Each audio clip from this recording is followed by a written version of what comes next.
credo che e se non l'ha mai visto lui, mi immagino.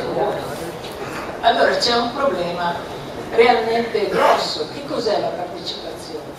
Adesso siamo nel pieno di una valutazione patrimoniale. Leggo che c'è una scadenza il 20 di febbraio entro la quale bisogna fare le osservazioni perché poi si va avanti, perché poi il progetto va avanti. Il 20 di febbraio. Io sono andata oggi a guardare sul sito del Ministero dell'Ambiente, che è il soggetto, l'autorità competente, poiché questa è un'opera di carattere nazionale e quindi l'autorità competente per la via di un'opera nazionale è il Ministero dell'Ambiente. Allora c'è una legge che dice che le opere di carattere nazionale che entrano in via devono essere pubblicate online sul sito dell'autorità competente.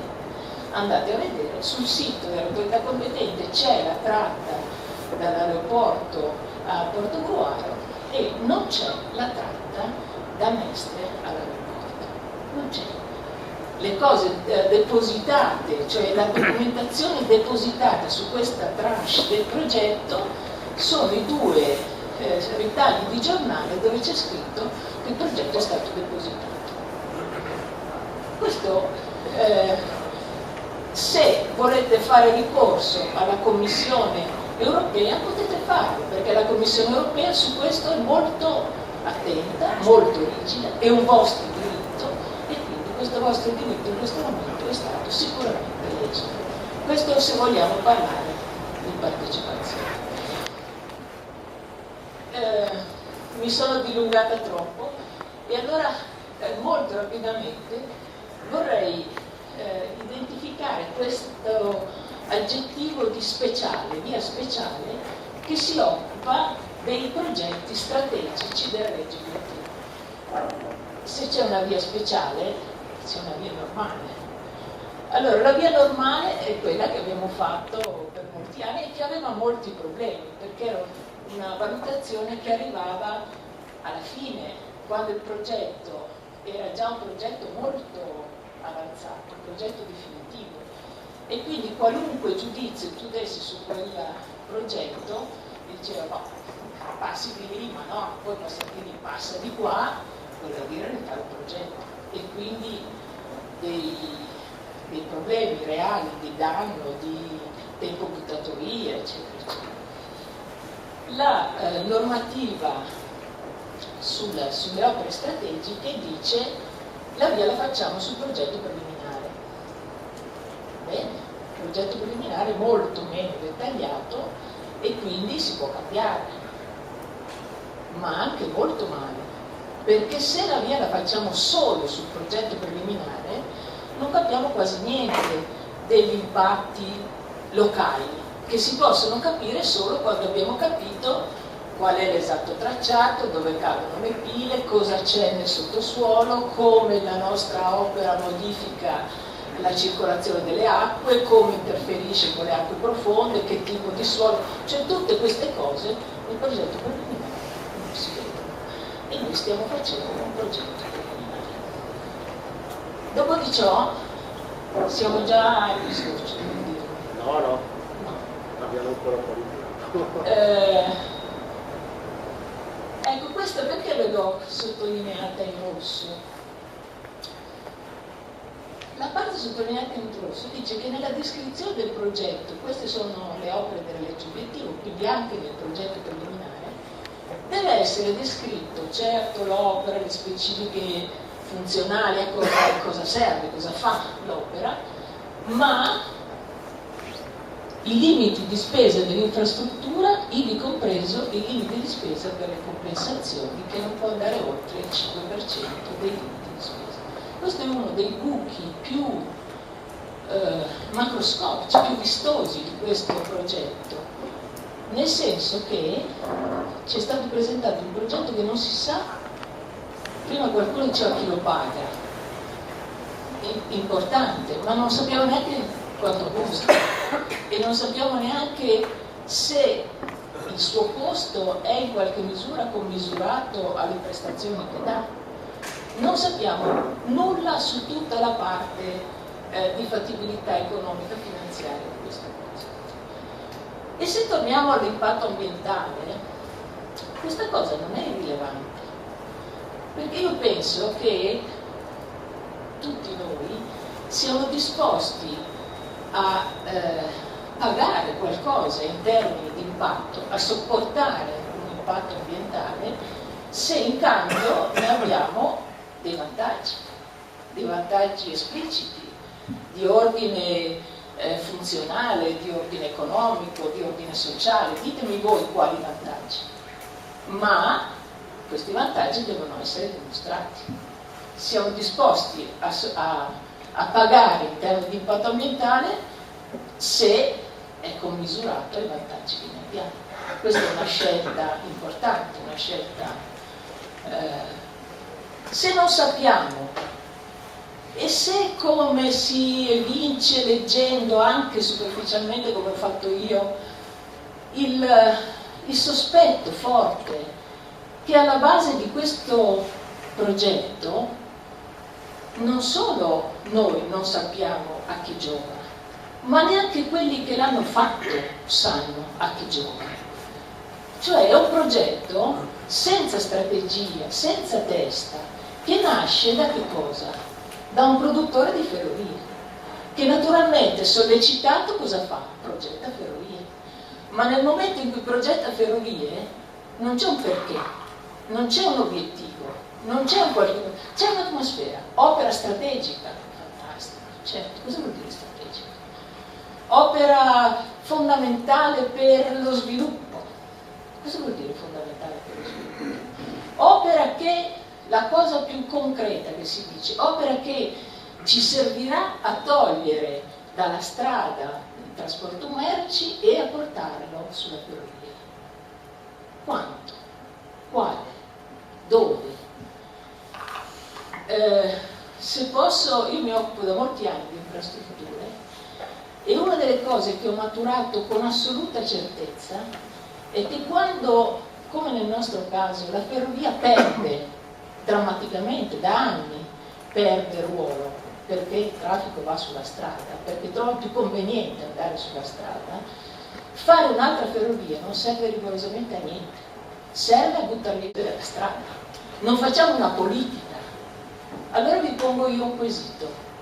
Davvero la nostra politica può nascere da un produttore di ferrovie?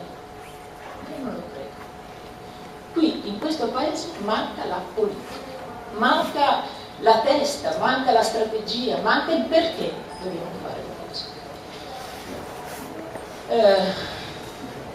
Io direi che qui possiamo saltare tutto. L'unica cosa che posso dirvi per concludere la questione sulla valutazione speciale e la valutazione normale, la valutazione delle opere strategiche si fa sul progetto preliminare e quindi sul progetto molto poco espressivo dal punto di vista degli impatti che produce, e solo sul progetto preliminare.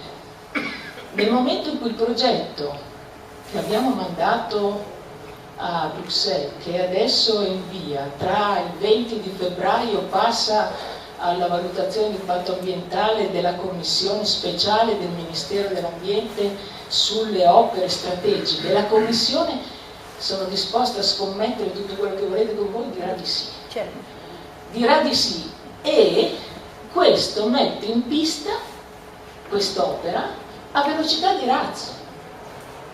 Un'opera, e ci torneremo alla fine, i cui orizzonti sono poche cose al 2015, anche interessanti e anche utili, altre cose meno interessanti e meno utili al 2030 e alcune cose, a mio avviso, assolutamente inutili al 2050.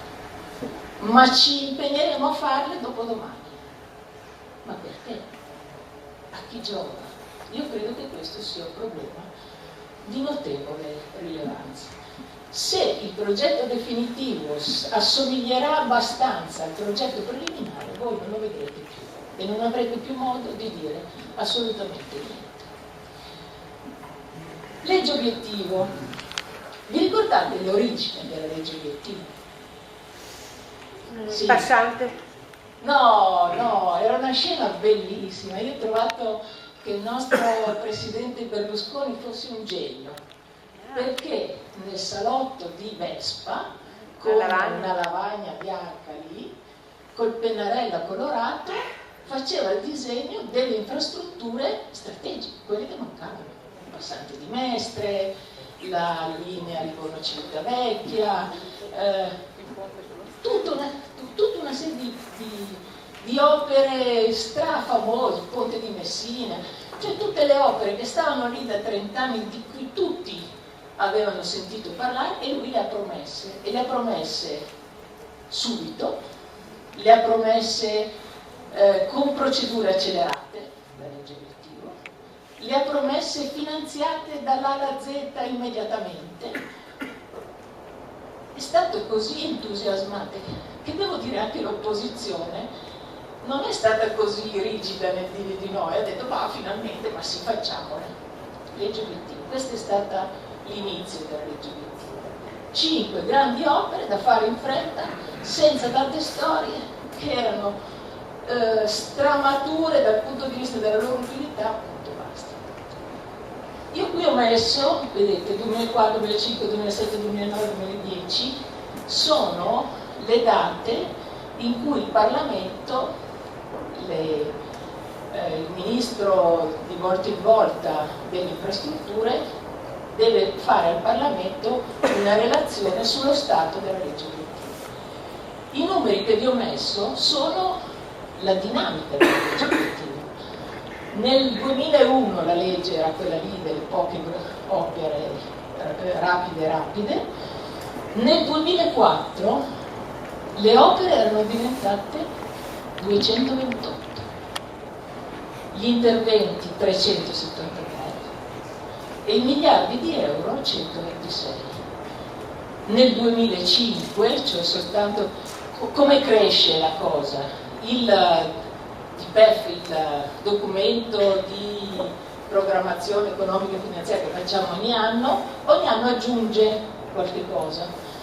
Nel 2005 erano 235, 531 e i miliardi erano già diventati 264.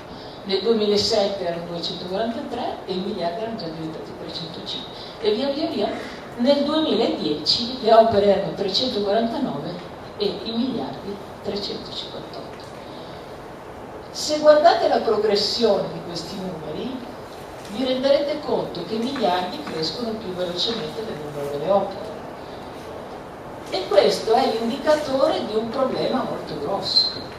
I progetti che vengono lanciati in pista attraverso il sistema svelto che stiamo sperimentando sulla nostra linea è quello che fa sì che i progetti siano molto vaghi. C'è una bellissima relazione della Corte dei Conti su questa vicenda che mi piacerebbe che voi andaste a prendere, tanto tra 705 e 701 la differenza non è tanto grossa, in cui tutti gli errori progettuali, la consapevole vaghezza progettuale, perché quando il progetto è vago c'è tutto il tempo per far crescere i costi. Una volta che è stato approvato, meno male che i costi crescono, qualcuno ci guadagna. Allora questa è la visione delle cose. Le opere sono diventate un numero stravagante. Vi pare possibile che ci siano 349 opere strategiche nel nostro paese? Cosa vuol dire strategico?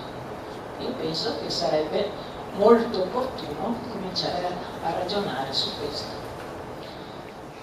Questa l'avete vista.